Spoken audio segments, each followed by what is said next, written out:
Hello, Curious. While it aired for an 11-season runtime, The X-Files have presented viewers with many mysterious and at times horrific storylines. While the duo of Scully and Mulder work on cases called The X-Files, which had been deemed as unsolvable or as minimum priority by the FBI, fans were often met with themes and links to the extraterrestrial and paranormal, of which Mulder is a firm believer while his partner Scully is a skeptic. Though knowing that these are all fictional storylines surely has helped some viewers with some of the more horrific episodes. But what if we told you that while some of the things they went through had been unbelievable, there had been some that were based on real life events, and one that had an entire nation talking about it? And that is where the Ward brothers come in. Who exactly were the men who were the stars of a 1992 documentary, Brothers Keeper? What was the alleged crime that inspired the episode? And just what was so shocking about the storyline? Stay with us until the very end to find out, but before we continue, don't forget to turn on the notifications and subscribe to our channel to stay up to date and not miss any of our future videos. When it comes to Hollywood, many movies and TV shows take some inspiration from real life events when it comes to writing the plot for their script. And it has been no different where the hit series The X-Files is concerned. The episode in question premiered on October 11, 1996 and was the second episode of the fourth season. Titled Home, it was the show's only episode to carry a TVMA rating upon broadcast and the first to receive a viewer's discretion warning for graphic content. In this episode, Mulder and Scully have set out to investigate the passing of a baby born with severe physical defects. They travel to a small isolated town of Home, Pennsylvania. There they meet the Peacocks, a family of deformed farmers who have not left their house in decades.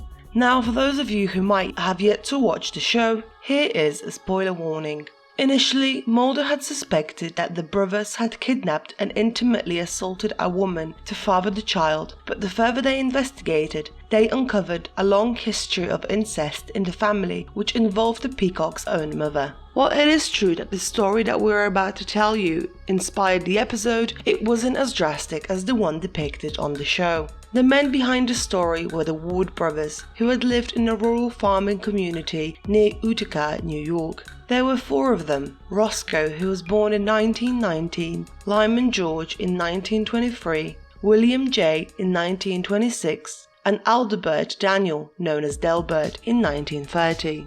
The brothers were all bachelors who lived in a 90-acre dairy farm southwest of Syracuse that had been in the family for generations, and they also raised pigs and chickens. Though where their living situation was concerned, it was rather rough, with the 4-room house being unpainted, and while it had running water and electricity, there was no access to a phone.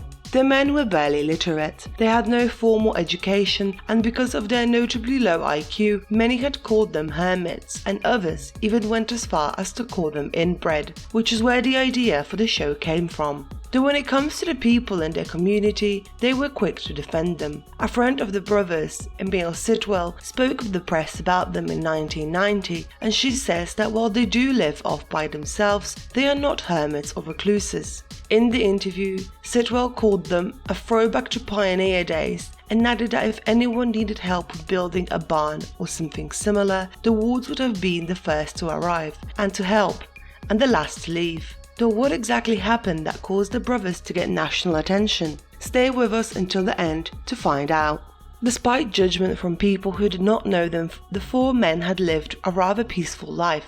Though that all changed when at the age of 64, William passed away in June 1990. As a result of his passing, Delbert, who had been the closest to him, was accused of smothering his brother. At first, authorities had believed that he did it out of mercy, putting his brother out of misery. That is because, according to reports from the time, William was suffering from complications due to an accident with a chainsaw, which resulted in him often experiencing intense headaches. It was also reported that throughout 1990, the man, who was also the family leader, had begun to lose weight and was experiencing pain, which he had described to Delbert that it was as if someone was putting a knife through his stomach and head. He was often found doubled over, groaning in agony, suppressing the discomfort by swallowing handfuls of medicine.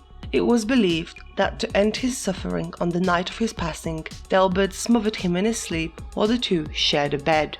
Shortly after their brother's passing, the remaining Ward siblings were brought to Oneida, New York for questioning by the state police. While there, the two detectives interrogated them without a lawyer present and allegedly coerced a 4-page confession out of Delbert.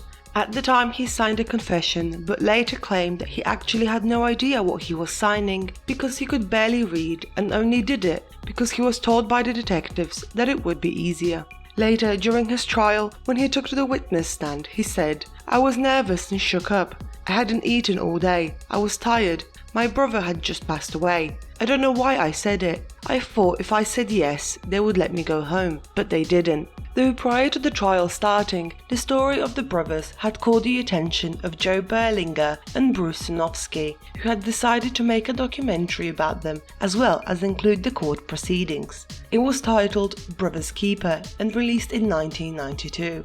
It proved to be a great success as it was recognized as the best documentary at the 1992 Sundance Film Festival and by the New York Film Critics Circle. The creators and their crew had full access to the brothers' home, as well as permission to film their entire trial.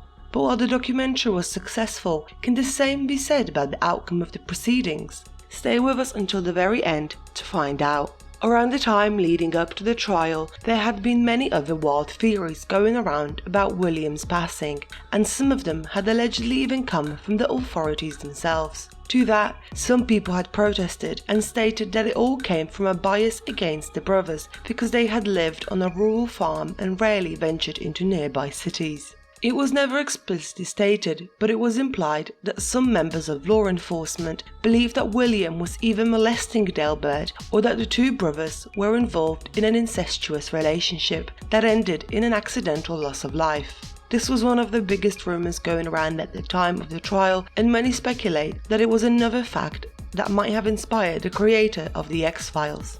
Despite his arrest and being put on trial for taking the life of his brother, Delbert had maintained that William had passed away naturally.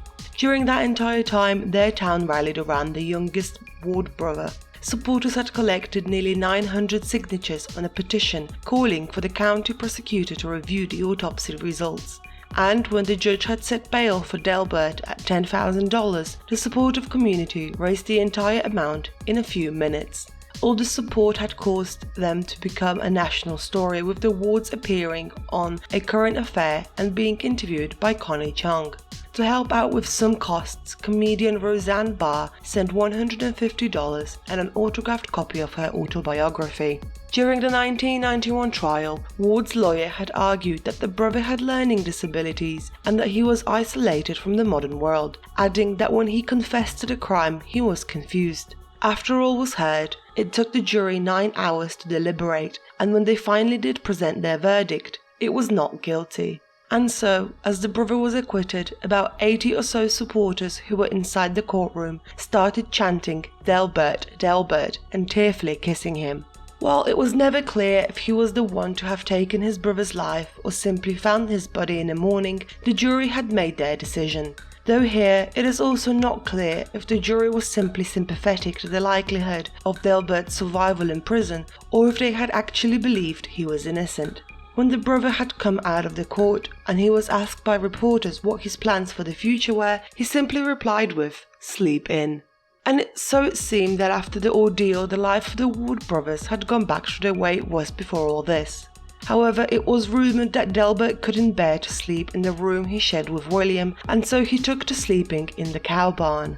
As for what had happened to them after the trial, they had become celebrities in their own right, due to the national attention the case got, as well as due to the documentary. They were profiled on CNN, The Maury Povich Show, and Inside People magazine. But besides that, they still lived in and maintained a family farm. Delbert had passed away in 1998 at the age of 67, and the final two brothers within 2 months of each other in 2007. All 4 of them are buried at the Stockbridge Cemetery in Munnsville, New York, under a headstone that reads, "The Ward Boys." So curious, what are your thoughts about the tale that inspired an episode of The X-Files? Have you heard of the Ward brothers before? What do you think really happened? And can you think of any other dark, lesser-known stories that inspired popular productions? Let us know in the comments below, and as always, don't forget to like, share and subscribe to our channel. Until next time.